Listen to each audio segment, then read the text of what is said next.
The past few years, the left has used every weapon, including weaponizing the Department of Justice against President Trump. But of course, they didn't stop at the DOJ. The left used state and local prosecutors to do their biddings as well. Do you remember the so-called hush money case in New York? This is the case that was led by Matthew Colangelo, the former number 3 at the DOJ. That's right. A high-ranking DOJ official left his job to work for a local DA's office. That's pretty ridiculous and does not pass the smell test to anybody that's competent. Republican Congressman Wesley Hunt absolutely smacks down a crazy leftist lady, metaphorically, okay? But let's not get excited here. No, but it is good, and I think you folks are going to like it, so we're going to get right into it. But first, do me a huge favor here. Like our video and share it around so we can keep bringing you guys this great hard-hitting content. And as always, Patriots, I am your host, Arian, and this is Resist the Mainstream. President Trump has a long and documented history of attacking the judiciary simply for following the law. He once suggested that a judge who granted class certification in a fraud case against Trump University could not be impartial because the judge was of Mexican descent. He called other judges, quote, crooked, corrupt, and evil. And most recently, he refused to comply with judicial orders, blocking the implementation of his unlawful funding freeze. My colleagues on the other side have unfortunately endorsed this behavior, and now they propose legislation that would further empower President Trump to evade accountability in the courts. In May of 2024, Donald Trump was found guilty of 34 felony charges under New York state law for falsifying business records to conceal hush money payments made to Stormy Daniels.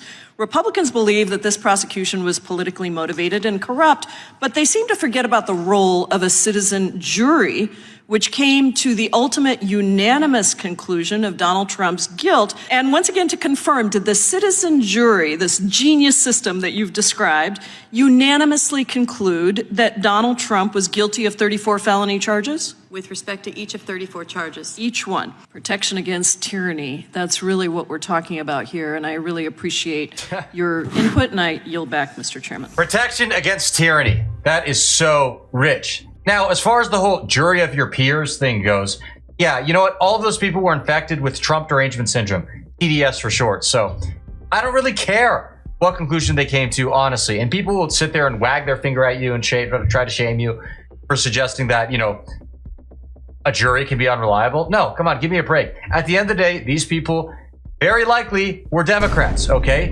Remember, these trials were in New York. Well, there were trials all over the place, but many of Trump's trials were in New York. You're really going to tell me that New York City is a fair and unbiased jury? Also, that whole concept is ridiculous, unbiased. Everyone is biased, but that's a whole different debate. At the end of the day, he who controls the flow of information controls the will of the people, and we all know the media is controlled by the establishment, very much of whom are leftists. Not all of them, but they are leftist spiritually. That is to be certain.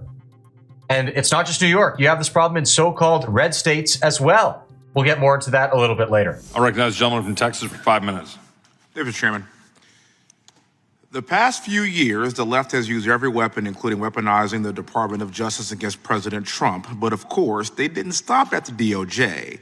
The left used state and local prosecutors to do their biddings as well. Do you remember the so-called hush money case in New York? This is the case that was led by Matthew Colangelo, the former number 3 at the DOJ. That's right. A high-ranking DOJ official left his job to work for a local DA's office. That's pretty ridiculous and does not pass the smell test to anybody that's competent.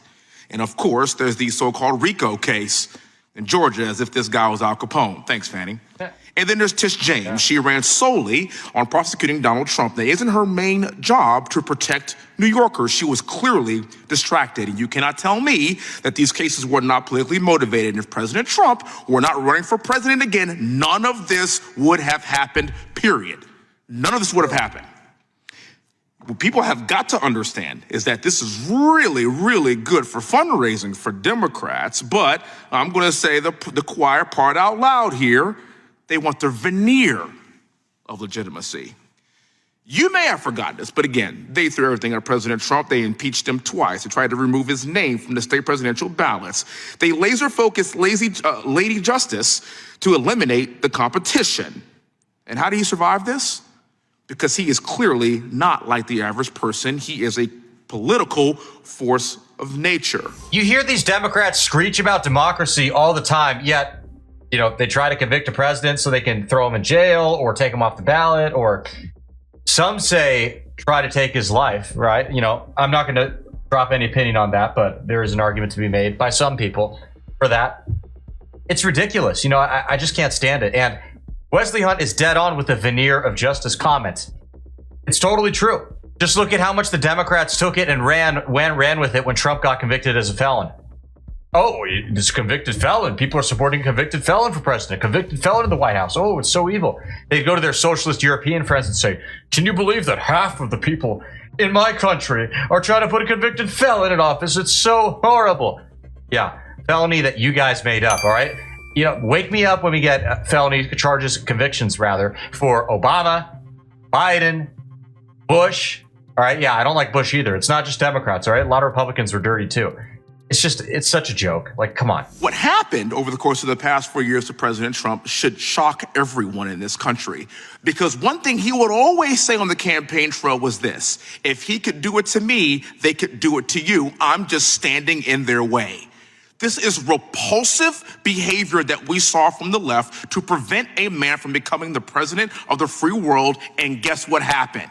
We, the people, saw right through the crap, and we still made him our 47th president. Thank God for the resolve of the American people. Mr. Epstein, I have a question for you, sir. Thank you for your work to expose weaponization against President Trump. You referenced that the Alvin Bragg case was coordinated with Biden. And for those of us at home, can you walk us through this process and kind of how it happened? And can you explain how Biden and his fingerprints were all over this operation? Yeah, thank you, Congressman. So I wish we could tell you what the documents would reveal. That's still up in litigation. But what we did at America First Legal is we obviously used a FOIA request to Main Justice to look for communications with the New York District Attorney's Office. And the response, consistent with what Attorney General Garland said to this committee, was that there were no responsive records. It goes without saying that Merrick Garland is obviously lying, because that's all people of his ilk do. But they don't even necessarily have to coordinate for this to be true, that they're targeting people politically. Think about what Wesley Hunt said just now. If they can do it to Trump, they can do it to you too. Well, they can, and they already have in a lot of cases. I mean, have we all forgotten Daniel Perry? All right, he's the guy who shot Garrett Foster in what was quite obviously self-defense back during the summer of love of BLM back in 2020. What happened to him? Well, leftist Austin DA pressed charges, and then a jury of his peers, as they call it, convicted him of murder. Truly disgusting, all right? This guy had pointed an AK-47, the person who lost his life, Foster, pointed an AK-47 in Perry's direction, and then Perry, did what he had to do in self-defense, took off, reported to the police. What do? The leftist DA arrests him. And then a jury of his peers, as they call it, convicts him. Truly disgusting. He sat in prison for over a year until Greg Abbott pardoned him. It took Abbott that long. The governor of the great red free state of Texas took over a year to pardon this guy. He had to sit there and suffer for a crime that he obviously didn't commit. Guess what? His peers tried him and convicted him. They're leftists. They're lunatics. They're crazy. And they live in red states too. And so what we did is what any good investigative lawyer does, is you send a similar request to the district attorney's office in New York, the Manhattan DA, and you say, give us all communications with the Department of Justice. And while they didn't disclose those records, they said there's 36 responsive records, which suggests that, in fact, there were communications. Well. They communicated to prosecute Trump and persecute him politically. Shocker. Don't get me wrong. I get why they do these congressional hearings, but sometimes I watch them and I just think, yeah, haven't we all known this for years by now? I want to see people get held accountable. Where are the punishments? Probably never going to happen, but oh well, it is what it is. I'm just here for the ride. I can't change the world, not by myself anyways. So with that being said, thank you all for tuning in. We truly appreciate it. As always, folks, I want to hear your feedback, okay? Comment below. Let us know what you liked about the video, what kind of stuff you want to see in the future. And if you have not already, hit that subscribe button. And that way, we will be sure that we see you again soon. God bless.